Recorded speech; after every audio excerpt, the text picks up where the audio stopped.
পরে এবার কোরআন থেকে কথাগুলিকে বলার চেষ্টা করছি, এবার কান করে কথাগুলিকে শোনার চেষ্টা করুন। আজকের বক্তব্যের বিষয় হবে জাহান্নাম।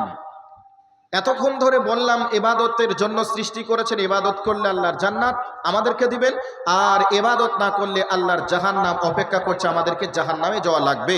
এবার আপনাদেরকে বলছি, ভালো করে কথাগুলিকে এবার শোনার চেষ্টা করবেন।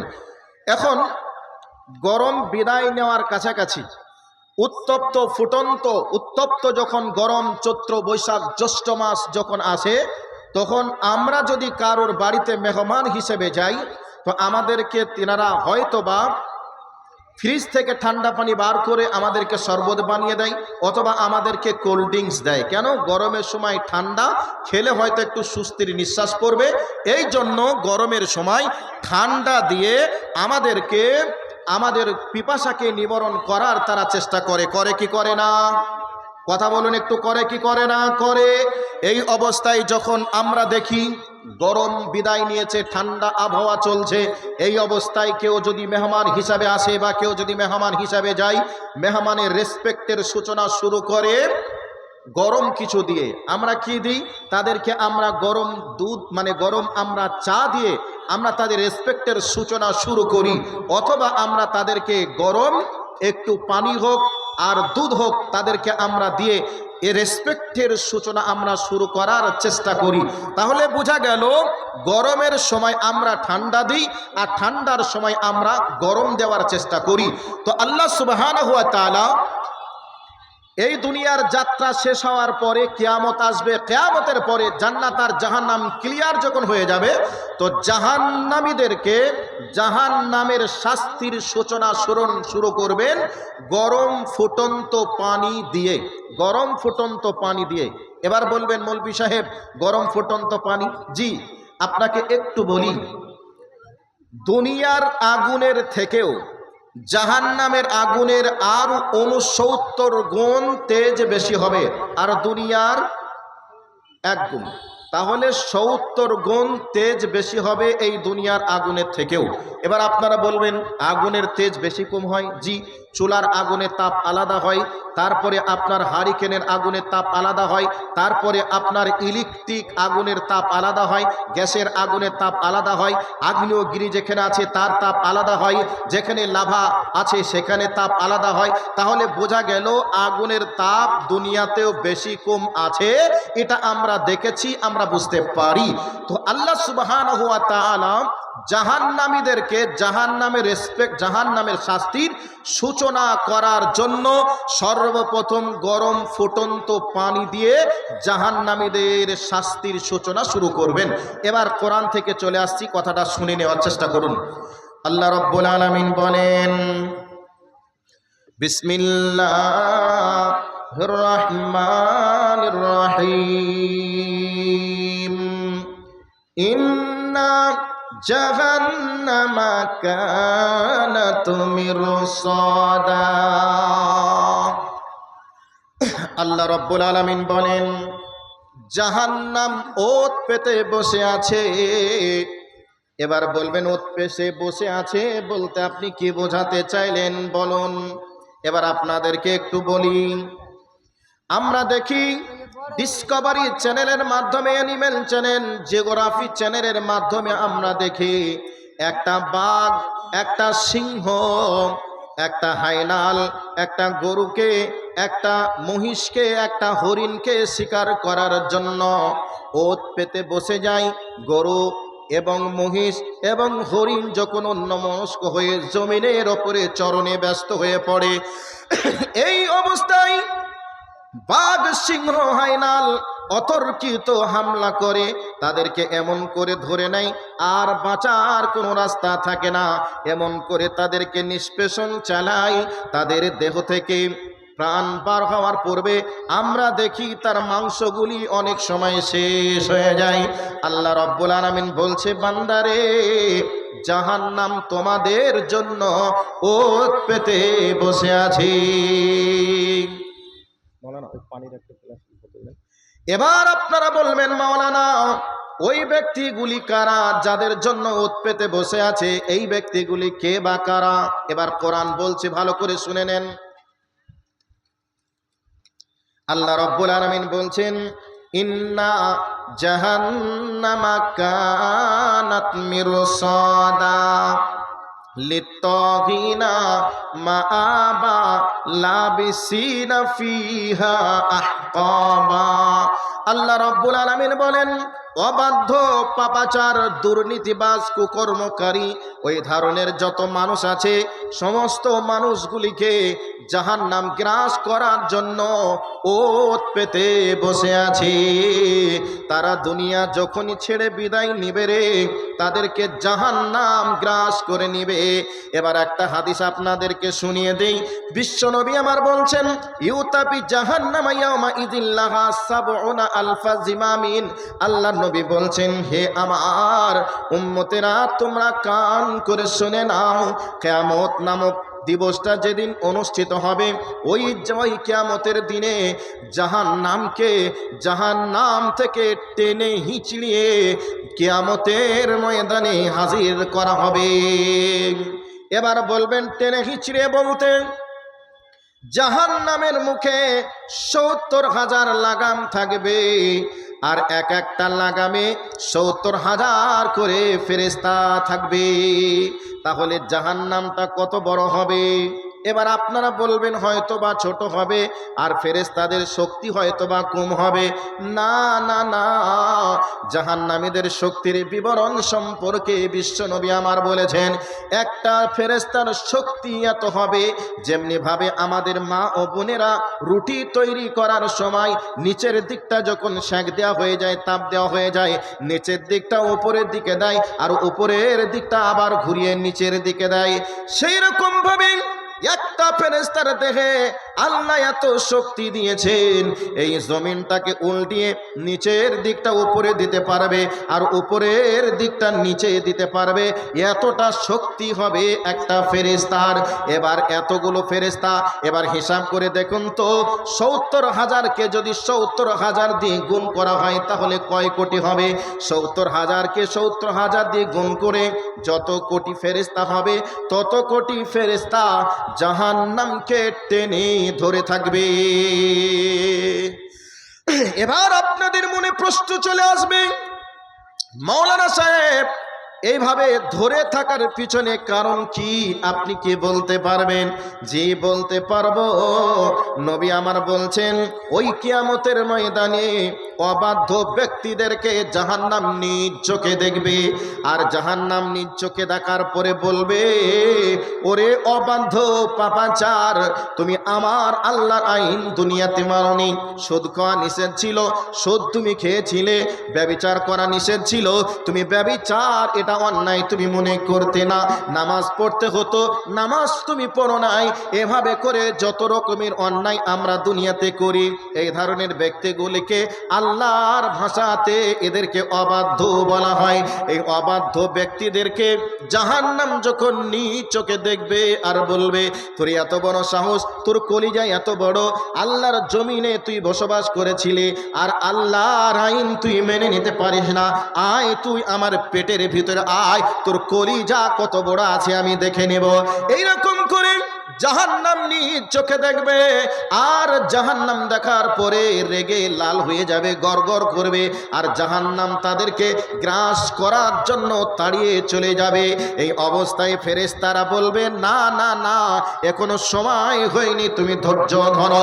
জাহান্নাম জাহান্নামীদেরকে দেখবে আর এইভাবে হুঙ্কার দিতে থাকবে। উদাহরণটা একটু দিয়ে দিই। মনে করে নেন আমার আব্বাকে কেউ একজন মার্ডার করেছে, আর ওই ব্যক্তি যদি এবার চেয়ারে বসে থাকে, মার্ডার করার পরে চেয়ারে যদি বসে থাকে, তাহলে আমি এই জায়গায় বসে আছি, আমার শরীরের রক্ত কি ঠিক থাকবে? আর আমার শরীরের রক্ত তখন টকবক করে পায়ে রক্ত মাথায় উঠবে, মাথার রক্ত পায়ে নামবে, আর আমি তখন বলবো, শালা বেঈমানের বাচ্চা বেঈমান, তুই এত বড় বুকের পাটা, আমার আব্বাকে মার্ডার করে আবার আমার এলাকায় এসে চেয়ারে বসে আছিস, এ কথা বলবো কি বলবো না বলবো? সেইভাবে কিয়ামতের ময়দানে জাহান্নামী ব্যক্তিদেরকে জাহান্নাম দেখবে আর বলবে তোর এত বড় ক্ষমতা ছিল রে, আর আল্লাহর আইনকে তুই মানিস না, এবার আয় আমার ভিতরে আল্লাহর আইনকে অমান্য করার শাস্তি কত বড় লোড তুই নিতে পারিস। এইরকম করবে, এই জন্যে মুখের ভিতরে লাগাম দেওয়া থাকবে। আর জাহান্নামকে আপনার 70,000 দিয়ে 70,000কে যদি গুণ করা হয়, যত কোটি হবে তত কোটি ফেরেশতা জাহান্নামকে টেনে ধরে থাকবে। তাহলে একটা হাদিসের অনুবাদ এখানে শেষ করলাম। এবার চলে আসুন কোরআনের আয়াতের ভিতরে। আল্লাহ রাব্বুল আলামিন বলছেন লাবিসিনা ফিহা আহকাবা। ওরে আমার আব্বা জান ভাইরা, ওরে আমার যুবতী বোনেরা, ওরে আমার যুবক ভাইরা, আপনাদের পা দুটোকে ধরে বলছি, কথাটা ভালো করে শুনে আজকে থেকে কোরআনের এই আয়াতটাকে মেনে নেওয়ার চেষ্টা করবেন। এবার আমরা বুঝে গেলাম অবাধ্য ব্যক্তি যারা তারা জাহান্নামে যাবে, এটা আমরা বুঝে গেলাম। কিন্তু জাহান্নামে যাওয়ার পরে ওই জাহান্নামে কতদিন থাকতে হবে? 60 বছর 70 বছর জীবনের সুখের জন্য আমরা কি না করি। অন্যকে মার্ডার করে অন্যের সম্পত্তিগুলি আমাদের নামে নিতে আমরা দ্বিধাবোধ মনে করি না, এমনকি নিজের ভাইকে পর্যন্ত দুনিয়া ছাড়া করে দিই সম্পদের জন্য। কথা বলুন, ঠিক বলছি না ভুল বলছি গো? এরম চলে কি চলে না? চলে। তো আল্লাহ সুবহানাহু ওয়া তাআলা বলছেন যে আমরা এই 60 বছর 70 বছর 80 বছর জীবনের সুখের জন্য আমরা কি না করি, আমাদের মনে যেটা আসে সেটা আমরা করার চেষ্টা করি। আজকে যারা বর্তমান সময়ে রাজনৈতিক দলের চেয়ারে বসে আছে, এই চেয়ারটাকে দখল করার জন্য তার পাছার তল থেকে চেয়ারটা যাতে না চলে যায়, এর জন্য কয়েকশো মানুষকে যদি মার্ডার করে দিতেও হয় তবু আমার চেয়ার চাই। এই রাজনীতি চলছে কি চলছে না? কথা বলুন, চলছে কি চলছে না? তো এই রাজনীতি করছে শুধু চেয়ারের জন্য। তো চেয়ারে তুই বসেই গেলি, মেনেই নিলাম, তো এই চেয়ারে তুই কতদিন থাকবি? 60 বছর 70 বছর 80 বছর, এরপরে তো আর নয়, হয়তো 100 বছর, এরপরে তো আর নয়। কিন্তু এবার আপনাকে বলে রাখছি, শুনে রেখে দেন, আল্লাহ সুবহানাহু ওয়া তাআলা বলছেন লাবিসিনা ফিহা আহকাবা। ওই জাহান্নামে অবাধ্যরা তো যাবেই, কিন্তু এই জাহান্নামের মধ্যে থাকবে কতদিন? আল্লাহ পাক বলছেন লাবিসিনা ফিহা আহকাবা। এই জাহান্নামের ভিতরে যুগ যুগ ধরে অবস্থান করবে। যুগ যুগ বলতে আমরা কি বুঝি? আমরা সাধারণতভাবে আমরা আমাদের বোঝার জন্য আমরা বলি 12 বছরকে 1 যুগ আমরা বলি, কিন্তু আল্লাহ এখানে বলেছেন যুগ যুগ ধরে থাকবে। কোরআনে অন্য জায়গাতে আল্লাহ বলেছেন খালিদিনা ফিহা আবাদা। জাহান্নামীরা চিরদিন চিরকাল জাহান্নামে থাকবে। তবে এই চিরদিন চিরকাল সবাই থাকবে না, তাদের পাপের দিকে লক্ষ্য রেখে তার শাস্তি ভোগ হয়ে যাবে। ঈমানের দিকে লক্ষ্য রেখে আল্লাহ তাদেরকে জাহান্নাম থেকে বার করবে। কিন্তু যারা অবাধ্য পাপাচার, আল্লাহকে যারা মানে না, এই ধরনের মালগুলি চলে গেলে তারা চিরদিন চিরকাল থাকবে। আল্লাহ বলছেন যুগ যুগ থাকবে, আবার অন্য জায়গায় বলছেন চিরদিন চিরকাল থাকবে। এ মর্মে আল্লামা আব্দুল কাইয়ুম রাহমাতুল্লাহ আলাইহি তিনি চমৎকার একটা উক্তি পেশ করেছেন। কি বলেছেন? তিনি মানুষকে বোঝানোর জন্য, এদিকে কোরআনে 2টা আয়াতে আল্লাহ বলছেন যুগ যুগ ধরে থাকবে, আবার একদিন বলছে, এক জায়গায় বলছেন চিরদিন চিরকাল থাকবে। তবে একে সামনে রেখে আব্দুল্লাহ ইবনে আব্দুল কাইয়ুম রাহমাতুল্লাহ আলাইহি তিনি বলেছেন যে আসমানের নিচে তাম পৃথিবীটাতে যদি সরিষা দানাতে লোড করে দেওয়া হয়, ভর্তি করে দেওয়া হয়, আর একটা ঘুঘুকে বা পায়রাকে যদি বলা হয় ঘুঘুরে পায়রা রে তুই একটা করে দানা নিবি আর আসমানের উপরে উড়ে যাবি, ওখানে তুই 70 বছর বিশ্রাম নিবি। 70 বছর পরে আবার আসবি, একটা দানা নিবি, আবার 70 বছর বিশ্রাম নিবি। আব্দুল কাইয়ুম রাহমাতুল্লাহ আলাইহি তিনি বলছেন তামাম পৃথিবীর সরিষা দানা যদি শেষ হয়ে যায়, একটা সরিষা দানা মিডিলে 70 বছরের বিরতি, এই করে করে করে করে যদি তামাম পৃথিবীর সরিষা দানা শেষ হয়ে যায়, আর এটা যদি পরকালবাসী বুঝতে পারে আমাদের এমন একটা দিন আসছে, ওই দিনে আমাদের আর শাস্তি হবে না, বরং আমাদের শাস্তি মাফ হয়ে যাবে, এ কথা যদি তারা বুঝতে পারে, তবু তারা সুস্থির নিঃশ্বাস ফেলে বলবে আমাদের একদিন মাপের সুযোগ আছে। 70 বছরের সুখের জন্য গাড়িতে এসি, বাড়িতে এসি, বাথরুমেও এসি। টাকা হালাল নাকি হারাম এটা দেখার প্রয়োজন নেই। কার ছেলে কাঁদছে আর আরেকজন তার ছেলের মুখের হাসি ফোটানোর জন্য হালাল হারাম তোয়াক্কা না করে অর্থ উপার্জন করে একজনের ছেলে মেয়ে কাঁদছে আর নিজে ছেলে মেয়ের মুখে হাসি ফোটাচ্ছে। এই বর্তমান সময়ের প্রেক্ষাপট চলছে। সম্মানিত উপস্থিতি, এই সুখটা কয়দিনের জন্য? ধরে নেন 60 বছর, 70 বছর, 80 বছর, এরপরে কি হবে? আমরা মুমিন মুসলমান হিসাবে আমরা তো পরকাল আছে, এর প্রতি আমরা যথেষ্ট বিশ্বাস করি। করি কি করি না করি? তাহলে বিশ্বাস যেহেতু করি, আল্লাহর কোরআন যেহেতু বলছে এগুলি ঘটবে, একথা সত্য। কাজেই 60 বছর 70 বছর সুখের জন্য অনন্তকালের জীবনটাকে আমরা যেন ভুলে না যাই। এবার আপনি বলবেন মৌলভী সাহেব, তাহলে গাড়িতে এসি, বাড়িতে এসি, বাথরুমে এসি যারা লাগাচ্ছে তারা কি ভুল করছে? জি, আপনার টাকা যদি হালাল হয়, উপার্জনের রাস্তা যদি হালাল হয়, আপনি গাড়িতে, বাড়িতে, বাথরুমে কোথায় এসি লাগাবেন এটা আপনার ব্যক্তিগত এই ব্যাপার। কিন্তু টাকা যদি হারামের হয় তাহলে কিন্তু খবর আছে, এগুলিকে মাথায় রেখে চলুন। কাজেই 70 বছরের সুখের জন্য আমরা যেন অনন্তকালের জীবনটা ভুলে না যাই। কথা কি ক্লিয়ার হয়েছে ভাই? কথা কি বোঝা গেছে? এবার চলে আসুন লাবিসিনা ফিহা আহকাবা এর আয়াতের ব্যাখ্যা বিশ্লেষণ তাফসিরে এই জায়গাতে আমি ছিলাম। এবার যাচ্ছি সামনের দিকে। আল্লাহ রাব্বুল আলামিন বলেন বিসমিল্লাহির রহমানির রহিম লাবিসিনা ফিহা আহকাবা লা ইয়াযুকুনা ফিহা বারদাও ওয়ালা শারাবা।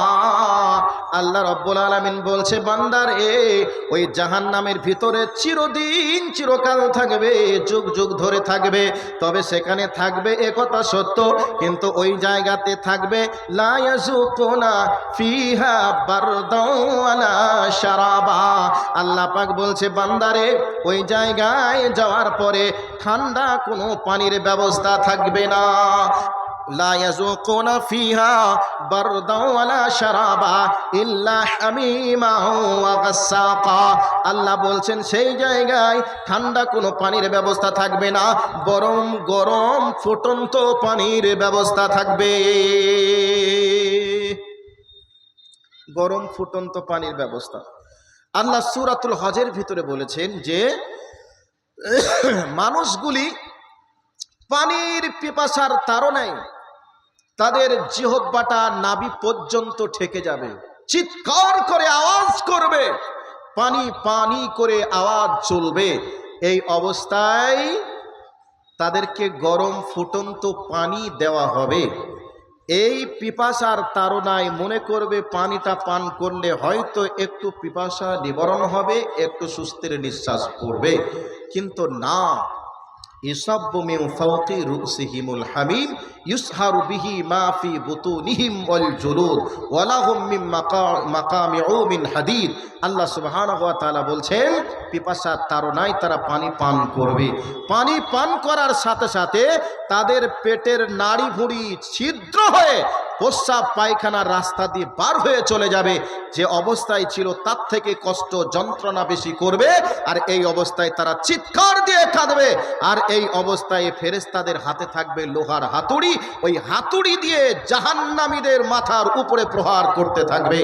সম্মানিত উপস্থিতি, 60 বছর 70 বছর সুখের জন্য আমরা যেন এই জায়গাতে আমরা কষ্ট না পাই, এটাকে আমাদের মাথায় রেখে চলতে হবে। এবার আপনাদেরকে আর একটা জায়গাতে নিয়ে চলে যাওয়ার চেষ্টা করব, তারপরে এই জায়গাতে সময় সাপেক্ষে আসবে ইনশাআল্লাহ। বিসমিল্লাহির রহমানির রহিম ফি জান্নাতিন ইয়াতাসাআলুন আনিল মুজরিমিনা মা সালাকাকুম ফি সাকার ক্বালু লাম নাকু মিনাল মুসাল্লিন। সাকার নামক একটা জাহান্নাম, ওই জাহান্নামের অধিবাসীরা চিৎকার দিয়ে কাঁদবে। জাহান্নামীদের চিৎকার চেঁচামেচির আওয়াজে জান্নাতীদের কষ্ট হবে। জান্নাতীরা এই অবস্থায় জান্নাতীদেরকে বলবে, চল তো দেখি ওখানে চিৎকার করে কাঁদছে ওই জাহান্নামের ভিতরে কেন যে চিৎকার করে কাঁদছে আর ওই জাহান্নামে কেন এসেছে, চল একটু দেখে আসি। এবার বলবেন, তাহলে জান্নাত আর জাহান্নাম কেমন, কিভাবে দেখা দেখে হবে, আওয়াজ শুনবে কিভাবে? এটা আপনাদের ভাবনা চিন্তা আসতে পারে, প্রশ্নের উদয় হতেও পারে। আপনাদেরকে বলছি, মনে করে নেন নিচে এই জায়গাতে 10-20 জন চিৎকার আওয়াজ চলছে, কেউ বলছে মার আর কেউ বলছে মারিস না ভাই, এই করে চিৎকার চেঁচামেচির আওয়াজ চলছে। এখানে একটা 5তলা বিল্ডিং, 5তলা বিল্ডিংটা যদি এসি রুমেও হয়ে থাকে, এই আওয়াজে এই নিচের মানুষদের চিৎকার আওয়াজ তাদের কানে একটু হলেও যাবে কি যাবে না? একটা আওয়াজ দেন, যাবে কি যাবে না? যাবে।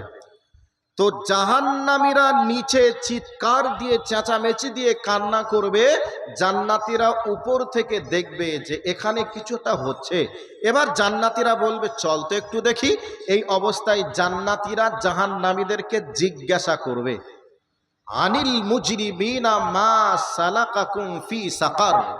তাদেরকে বলা হবে, বলো তো তোমরা কোন অপরাধে তোমাদেরকে এই সাকার নামক জাহান্নামের অধিবাসী হতে হয়েছে? কি অপরাধ তোমরা করেছিলে যে এই জায়গাতে এসে চিৎকার চেঁচামেচি আওয়াজ দিয়ে কান্না করছো?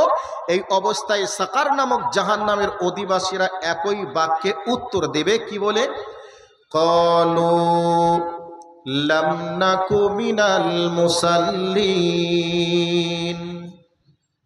সাকার নামক জাহান্নামের অধিবাসীরা একই বাক্যে উত্তর দিবে, আমরা দুনিয়াতে মানুষ ছিলাম বটে, কিন্তু আমরা দুনিয়াতে মুসল্লি ছিলাম না, আমরা দুনিয়াতে সালাত আদায় করি নাই, আর সালাত আদায় না করার অপরাধে আমাদেরকে এই সাকার নামক জাহান্নামে আসতে হয়েছে। তাহলে সাকার নামক জাহান্নামের অধিবাসীদের একটা কারণ আমরা শুনতে পেলাম সূরাতুল মুদাসসির থেকে।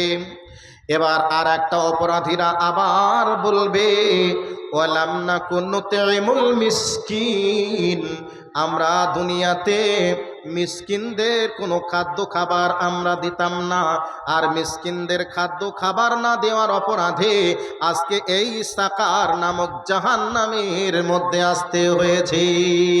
তারপরে আর একটা গ্রুপ বলবে, আমরা দুনিয়াতে সমালোচক ছিলাম, আমরা আলেম ওলামারা কথা বললে আলেম ওলামাদের সঙ্গে তর্কই লেগে যেতাম, তাদের কথাকে গলার আওয়াজে কথাগুলিকে আমরা নিচে রাখার চেষ্টা করতাম, আমরা মানুষের সমালোচনা করতাম, আর এই অপরাধে আমাদেরকে জাহান্নামের মধ্যে আসতে হয়েছে। তাহলে বোঝা গেল সালাত আদায় না করলে সাকার নামক জাহান্নামের মধ্যে যেতে হবে। 2 নাম্বার হলো, আমাদের প্রতিবেশী যদি কেউ মিসকিন থাকে, ওই ফকির মিসকিন এতিমদের খোঁজ খবর নেওয়া লাগবে। যদি এতিম মিসকিনদের খোঁজ খবর না নেই, তাহলে আমরা সালাত আদায় করার পরে, তাহাজ্জুদের সালাত আদায় করার পরে মিসকিনদের খাদ্য দান না করার অপরাধে আমাদেরকে জাহান্নামে যাওয়া লাগবে। তারপরে বলছি ভাইয়া, যারা এখানে উপস্থিত রয়েছেন, কোরআন এবং হাদিসের কথা যেখানে আলোচনা হবে, আলেম ওলামারা কোরআন এবং হাদিস নিয়ে যখন আপনাদের কাছে ইনফরমেশন দেবে, মেসেজ দেবে, এই অবস্থায় কোনো তর্ক নয়, কোনো ঝগড়া নয়, কোনো বাদ প্রতিবাদ নয়, আপনাদেরকে জিজ্ঞাসা করা লাগবে, মাওলানা এই যে কোরআনের আয়াতটা আপনি বলছেন, এটা যদি কোরআনের আয়াত হয়, নবীর হাদিস যেটা আপনি বলছেন, এই হাদিস যদি সহি হয়, আমাদের মানতে কোনো দ্বিধাবোধ নেই, আজ থেকে আমরা মেনে নিব, এই রকম প্রবণতা আমাদের মনের ভিতরে থাকা লাগবে। আর যদি তর্ক করে যান, তাহলে জেনে রাখবেন এই দুনিয়ায় তর্ক করে সমালোচনা করে আপনাকে মানুষ মারহাবা বাহাবাহা বলতে পারে, দিতে পারে, কিন্তু মরার পরে পরে আপনাকে ওই জাহান্নামের মধ্যে থাকা লাগবে। এবার আপনাদের কাছে কোরআন থেকে কয়েকটি কথা বলে দিলাম, এরপরে সামনের দিকে আর একটু নিয়ে চলে যাব, আর বেশি সময় কিন্তু আমার হাতে নেই। এবার কয়েকটি কোরআনের আর কয়েকটা আয়াত আপনাদেরকে শোনাই। আল্লাহ রাব্বুল আলামিন বলছে, বান্দারে কিয়ামতের দিন জাহান্নামের মধ্যে মানুষেরা জাহান্নামের ভিতরে পড়বে, এই অবস্থায় তারা চিৎকার মেরে বলবে, ও জান্নাতি ভাইরা আমার, তোমাদেরকে আল্লাহ দুনিয়াতে তোমরা আল্লাহর ইবাদত করেছিলে, ফলে তোমাদেরকে জান্নাত দিয়েছেন। ওই জান্নাতের ভিতরে আল্লাহ তোমাদেরকে অসংখ্য রুজি রুটির ব্যবস্থা করেছেন, অসংখ্য নিয়ামত আল্লাহ দিয়েছেন। অতএব তোমাদের কাছে অন্য কোনো নিয়ামত চাই না, আমাদেরকে একটু পানির ব্যবস্থা করো। ওই পানি পান করে আমাদেরকে একটু স্বস্তির নিঃশ্বাস ফেলার সুযোগ করে দাও। জান্নাতীরা সেদিন বলবে, না না না, দুনিয়াতে তোমরা গুনাহগার ছিলে, বেঈমান ছিলে, অতএব জান্নাতের সুখাদ্য নাজ নিয়ামতকে আল্লাহ সুবহানাহু ওয়া তাআলা